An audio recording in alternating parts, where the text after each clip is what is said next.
My daughter asked me. Please don't show up in old clothes, okay? When she found out I had sold my wedding dress to help buy things for the baby, she broke down in tears. Your presence here means so much to me. Watch until the end and leave a comment telling me which city you're watching from. I want to see how far my story has reached. I was folding laundry in my small kitchen when Amanda called. At 68, I'd learned to recognize the different tones in my daughter's voice, and this one made my stomach clench. It wasn't the warm, chatty tone she used when she was genuinely happy to talk to me. This was her dealing with mom voice. Polite but strained, like she was checking items off a to-do list. Mom, about the baby shower this Saturday, she began, and I could hear her moving around, probably organizing something. Amanda was always organizing something. I need to ask you a favor. I set down the worn towel I'd been folding. One of the few decent ones I had left. Of course, honey. What do you need? There was a pause, and in that silence I felt something shift. When she spoke again, her words hit me like a physical blow. Don't show up in old clothes, okay? The kitchen went quiet except for the hum of my ancient refrigerator. I stared at the pile of laundry on my table. Threadbare dish towels, faded sheets, clothes I'd been mending and remending for years. My hands trembled slightly as I gripped the phone. What do you mean, sweetheart? Amanda sighed. That particular sigh she'd perfected in her teenage years. Mom, you know what I mean. Some of Robert's family will be there, and my friends from work. I just want everything to be nice, you know? Put together. As if I was falling apart at the seams. Which I supposed wasn't entirely wrong. I understand, I managed to say, my voice barely above a whisper. Great. See you Saturday at 2. Love you. The line went dead, and I stood there holding the phone like it might explain what had just happened. My 32-year-old daughter, the little girl I'd raised by myself after her father walked out, had just told me I was an embarrassment. I walked slowly to my bedroom and opened the closet door. The truth stared back at me from wire hangers. 3 blouses with small stains I couldn't get out. 2 pairs of pants that were too big now. I'd lost 20 pounds since Harold died 3 years ago, not from grief exactly, but from the quiet economics of living on Social Security. A cardigan with a small hole near the elbow that I'd tried to mend with thread that didn't quite match. When had I become this person? When had I become someone my own daughter was ashamed of? I sat heavily on the edge of my bed, the mattress creaking under my weight. The truth was, I'd been hiding my situation from Amanda for months now. She had her own life to worry about. A new husband, a baby on the way, a career in marketing that required her to look polished and professional. The last thing I wanted was to burden her with my problems. But the bills didn't care about my intentions. The grocery budget that got smaller each month didn't care. The heating bill that made me choose between warmth and food didn't care. I'd been telling myself that things would get better, that I was just going through a rough patch. Harold's medical bills had eaten through most of our savings in those final months. The house repairs I couldn't afford kept piling up. The prescription medications that cost more each month. And now my daughter thought I was just letting myself go, not caring enough to dress properly for her special day. I pulled out my jewelry box. A small wooden thing Harold had given me for our 10th anniversary. Inside, beneath a tangle of costume jewelry, lay the one thing of real value I still owned. My wedding dress, carefully preserved in tissue paper, tucked away in the bottom drawer of my dresser. I hadn't looked at it in years, but I could picture it perfectly. Ivory satin with delicate lace sleeves. A modest train that Harold had danced on during our first dance. It wasn't designer, but it was beautiful, and it was mine. The thought came to me slowly, like dawn breaking. It was vintage now, 40 years old. Vintage wedding dresses were worth something, weren't they? I closed the jewelry box with shaking hands. I wouldn't. But Amanda's voice echoed in my mind. Don't show up in old clothes. What choice did I have? Tuesday morning found me standing outside Vintage Treasures, a consignment shop on the other side of town where nobody would recognize me. The dress hung carefully in a garment bag over my arm, and my heart hammered against my ribs like a caged bird. I'd spent 3 sleepless nights staring at it, spread across my bed like a ghost of who I used to be. The satin still held its luster, though it had yellowed slightly with age. The intricate beadwork Harold's mother had sewn by hand still caught the light. Every stitch held a memory. I remembered the day I'd tried it on for the first time. How Harold's face had lit up when he saw me walk down the aisle of that little church in Springfield. I remembered dancing in it until my feet hurt, spinning around our tiny apartment kitchen while he hummed our wedding song. But memories wouldn't buy me a decent outfit for Amanda's baby shower. Memories wouldn't let me hold my head up when her mother-in-law looked me over with those sharp, assessing eyes. The bell above the shop door chimed as I entered. The owner, a woman about my age with silver hair and kind eyes, looked up from behind the counter. "Can I help you, dear?" "I have a dress," I said, my voice barely audible. "A wedding dress. I'd like to sell it." She gestured to a small room in the back. "Let's take a look." My hands shook as I unzipped the garment bag. The woman, her name tag Redlin, examined the dress with professional interest, checking the seams, holding it up to the light. "This is beautiful work," she said softly. 1980s. 1983, I whispered. "The beadwork is exquisite. Hand-sewn." I nodded, not trusting my voice. Ellen was quiet for a long moment, running her fingers over the delicate lace.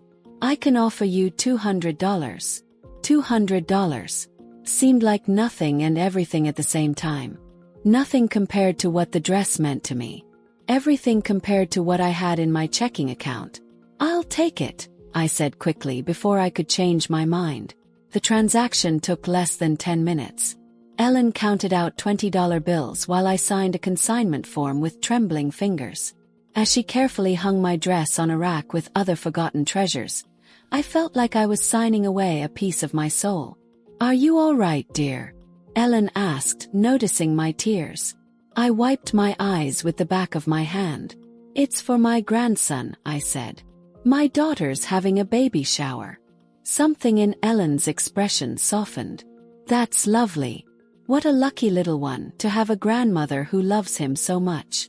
I walked straight from the consignment shop to Macy's, where I used half the money to buy a navy blue dress.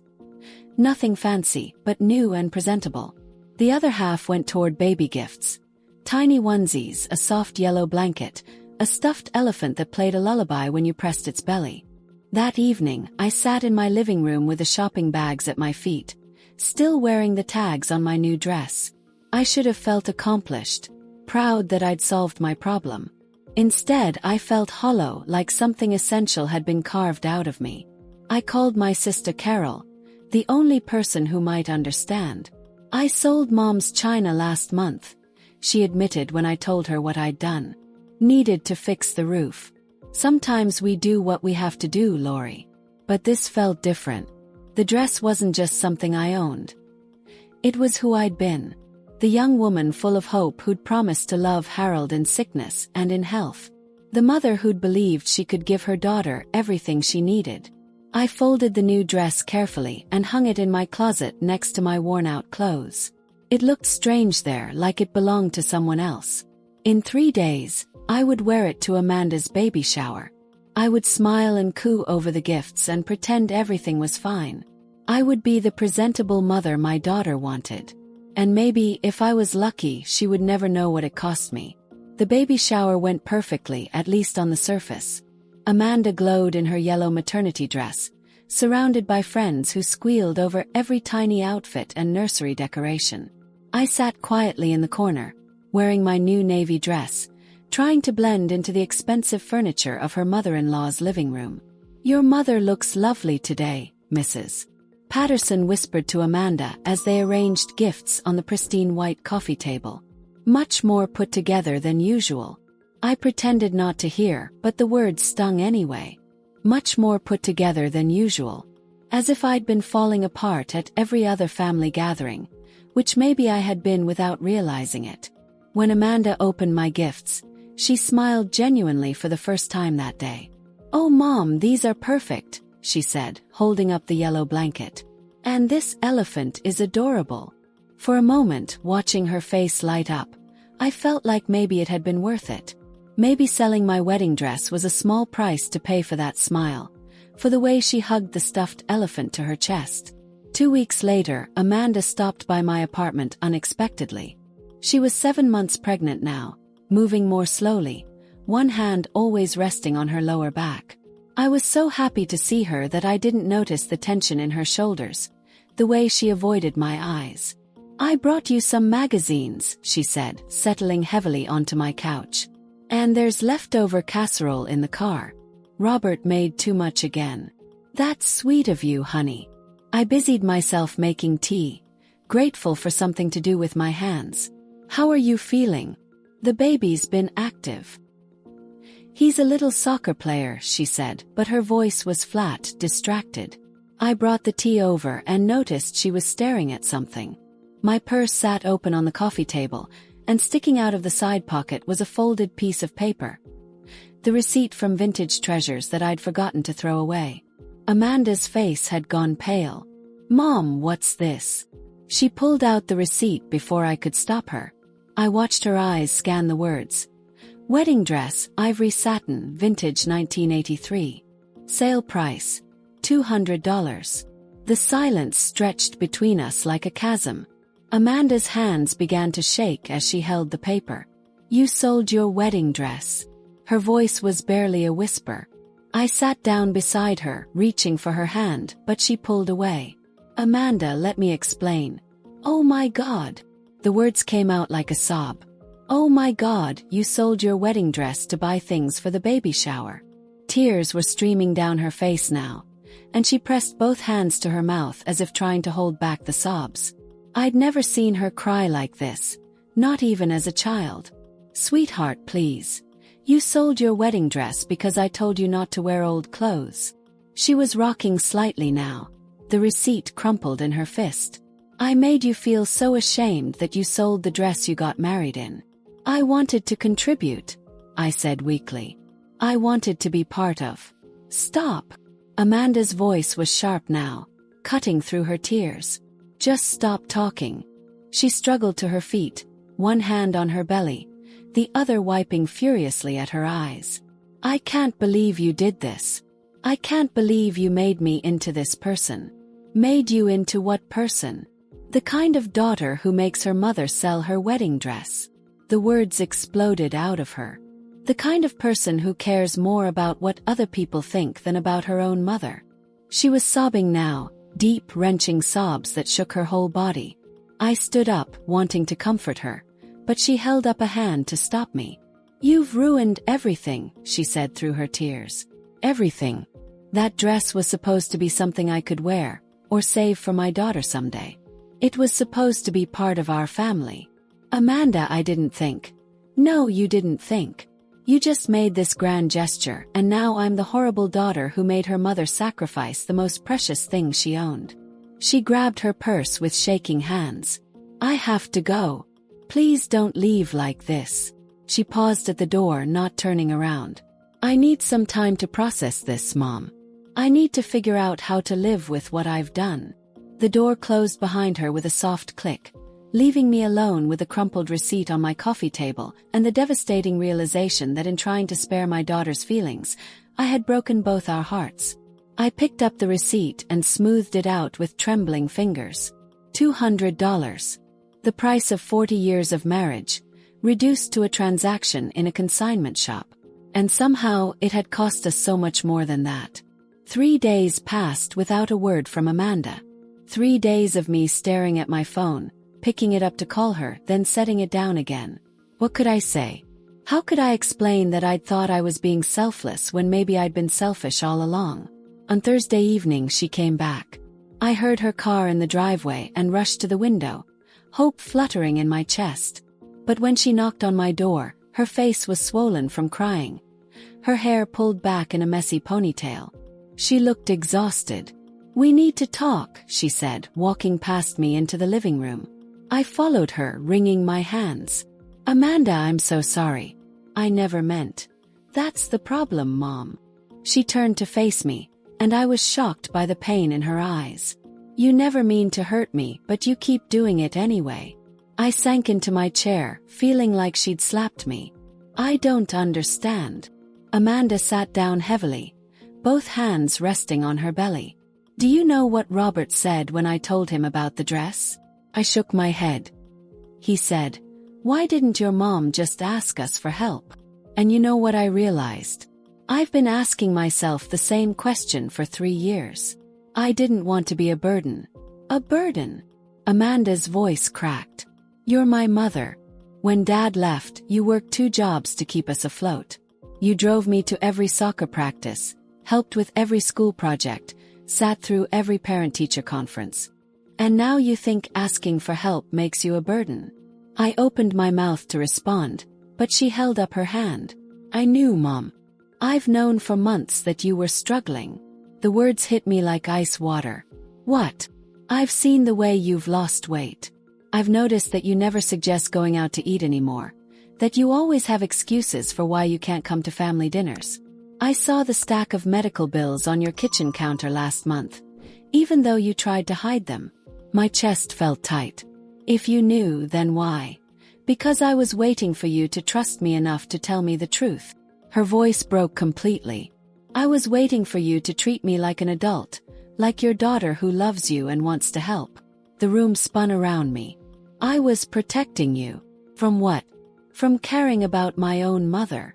Amanda wiped her eyes with the back of her hand. Do you have any idea how it feels to know your mom is struggling and pretend you don't see it?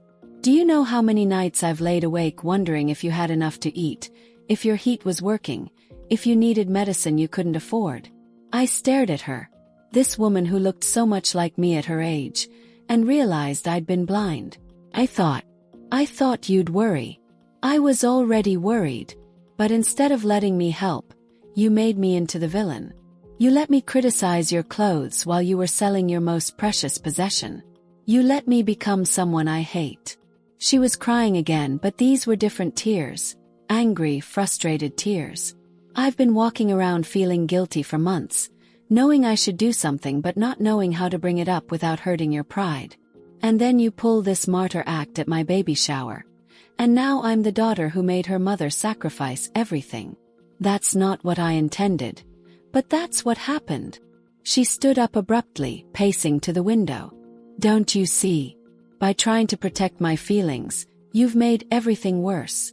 You've made it impossible for me to help you without admitting that I've been ignoring your struggles for months. I felt something crack inside my chest. I was trying to be a good mother. Amanda turned to look at me, and her expression was so sad it took my breath away. A good mother would have trusted her daughter. A good mother would have believed that I love her enough to want to help, even when things get hard. We stared at each other across the small living room, 40 years of misunderstandings hanging between us like fog. I don't know how to need people, I whispered finally. After your father left, I had to be strong for you. I had to be the one with all the answers. I'm not 8 years old anymore, Mom. I'm about to be someone's mother. I can handle the truth. But even as she said it, I could see the exhaustion in her shoulders, the way pregnancy had made everything harder for her. How could I burden her with my problems now? I need some time, Amanda said quietly, gathering her purse. I need to figure out how to forgive myself for this. Forgive yourself. Amanda, this is my fault. Is it? He paused at the door. Or is it both of ours? And with that question hanging in the air, she left me alone again. 2 weeks went by with no word from Amanda. 2 weeks of me jumping every time the phone rang, only to hear telemarketers or automated messages. 2 weeks of driving past her house and seeing her car in the driveway, knowing she was so close but feeling like we were separated by an ocean. I tried to give her space, but the silence was eating me alive. Every night, I lay in bed staring at the ceiling, replaying our last conversation. Maybe she was right. Maybe I had made everything worse by trying to protect her. Maybe I had turned her into someone she didn't want to be. On a Tuesday morning, I was sitting at my kitchen table with a cup of weak coffee. I'd started using half the grounds to make them last longer, when my phone finally rang. Amanda's name flashed on the screen, and my heart jumped into my throat. Hello. I answered, trying to keep the desperate hope out of my voice. Mom. Her voice was different somehow. Flatter. More distant than I'd ever heard it. I need to tell you something. Of course, sweetheart. Anything. There was a long pause, and I could hear her breathing on the other end of the line. Robert and I have been talking, and we've decided that we need some space from family drama right now. The words hit me like a physical blow. What do you mean? I mean that when the baby comes, we're not going to have visitors for the first few weeks. We want to bond as a family unit, just the three of us.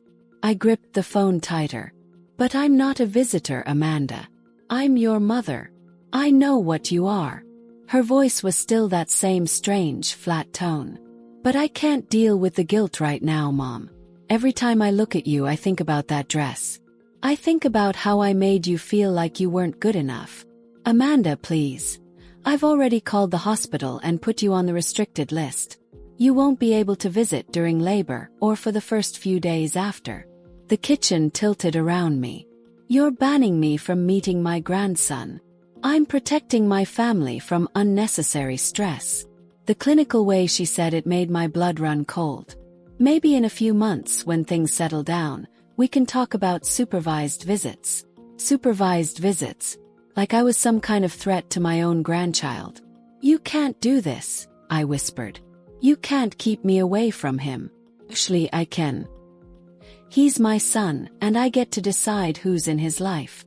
There was steel in her voice now, the same tone she'd used as a teenager when she was determined to get her way. Maybe you should have thought about that before you decided to play the martyr. I sold my dress because I love you, I said, my voice breaking. Because I wanted to be part of your special day. No, Mom. You sold your dress because you couldn't stand the thought of asking for help. You'd rather sacrifice everything than admit you needed your own daughter. Her voice was getting louder now, angrier.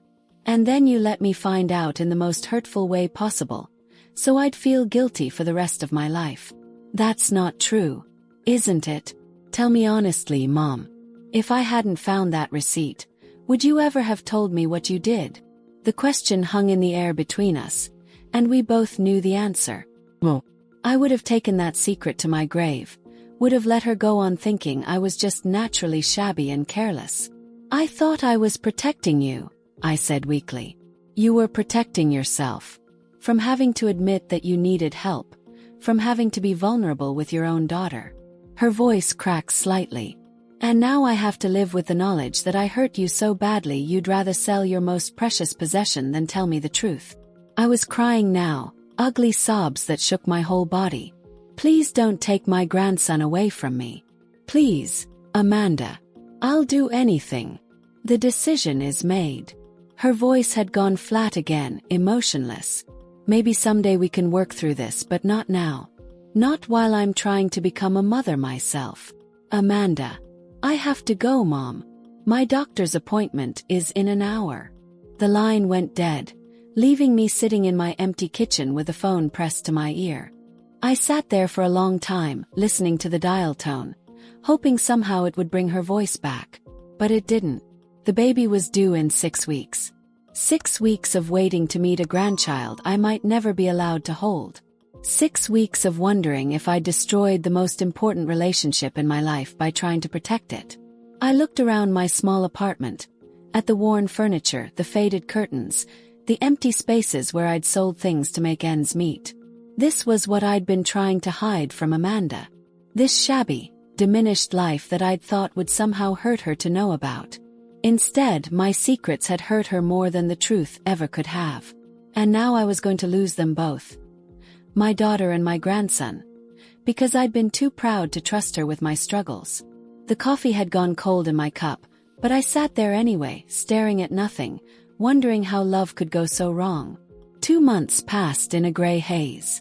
I learned about my grandson's birth through Carol, who heard it from her neighbor, who happened to work with Robert's sister. Logan Michael Patterson Williams, 7 pounds, 12 ounces, born on a Tuesday morning in March. I spent that entire day crying, imagining Amanda going through labor without me, bringing my grandson into the world while I sat in my apartment knowing nothing. I sent a card to the hospital with a simple message. Congratulations. I love you both. I didn't sign it, but I hoped Amanda would know it was from me. The silence from her stretched on. No photos, no updates, no acknowledgement that I existed. I started going to the grocery store at odd hours, terrified I might run into someone who would ask about the baby and I'd have to admit I'd never met him. Spring turned toward summer, and I fell into a routine of loneliness. I watched game shows in the afternoon and went to bed early. I learned to make a single chicken breast last 3 days. I stopped looking at my phone every 5 minutes, stopped jumping when it rang. That's why I almost didn't answer when it did ring on a Thursday morning in May. Mom. Amanda's voice was so soft I wasn't sure I'd heard it correctly. I gripped the phone with both hands, afraid if I moved too suddenly, she might disappear. Amanda. Can I come over? I have someone I'd like you to meet. My heart stopped beating for a full second. Do you mean? His name is Logan. And he's been asking about his grandma. 20 minutes later, I heard a car door slam in my driveway. I stood at my window, watching Amanda lift a car seat from the back of her sedan. She looked tired but radiant, her hair longer than I remembered, pulled back in a simple ponytail. She was wearing a dress I'd never seen before. A soft blue cotton that made her skin glow. But it was the car seat that held my attention. Inside it, barely visible under a tiny yellow hat, was a perfect little face. When I opened the door, Amanda stood there holding the carrier, her eyes bright with unshed tears. Mom, she said simply. I'm sorry. I couldn't speak. I just stared at the baby. My grandson. Sleeping peacefully in his car seat. He had Amanda's nose, and what looked like it might become Robert's dark hair. He's beautiful, I whispered. Amanda set the carrier down gently and straightened up. That's when I noticed what she was wearing over the blue dress. My breath caught in my throat. It was a cardigan, cream-colored, with delicate pearl buttons and intricate cable-knit patterns along the sleeves. It was exquisite, clearly expensive, and completely unfamiliar. I have something to tell you, Amanda said, her voice shaking slightly. After Logan was born, I couldn't stop thinking about what you'd sacrificed. About how wrong I'd been. She touched the cardigan's soft fabric. I went to every vintage shop in the city, Mom. Every consignment store, every estate sale. It took me 6 weeks, but I found her. My legs went weak. You found what? Your dress. Amanda's voice was barely a whisper now. I bought it back. I stared at her, not understanding. But why are you wearing a cardigan? Amanda's smile was tremulous. Because I had it altered, Mom. Into something you could actually wear. Something beautiful and practical that would keep you warm during those cold nights when you're too proud to ask anyone to help with a heating bill. I reached out with shaking fingers to touch the soft wool. The pearl buttons were the same ones that had dotted the bodice of my wedding dress. The cable-knit pattern incorporated some of the lace designs from the sleeves. The beadwork is on the inside, Amanda continued, opening the cardigan to show me. There, along the inner seam, were the delicate beads Harold's mother had sewn by hand 40 years ago. So they'll be close to your heart, where they belong. I was crying now, but they were different tears than I'd shed in months. These were tears of wonder, of gratitude, of love so overwhelming I couldn't contain it. I realized something after Logan was born, Amanda said, lifting the baby from his carrier. Being a mother means making sacrifices. But it also means accepting help when you need it, and letting the people who love you be part of your life. She placed Logan in my arms, and the world shifted. He was warm and solid and perfect, his tiny fingers already grasping at air. When he opened his eyes, they were the same deep brown as Amanda's as mine. I've been a terrible daughter, Amanda said, settling beside me on the couch. I knew you were struggling, and I let my own pride get in the way of helping you.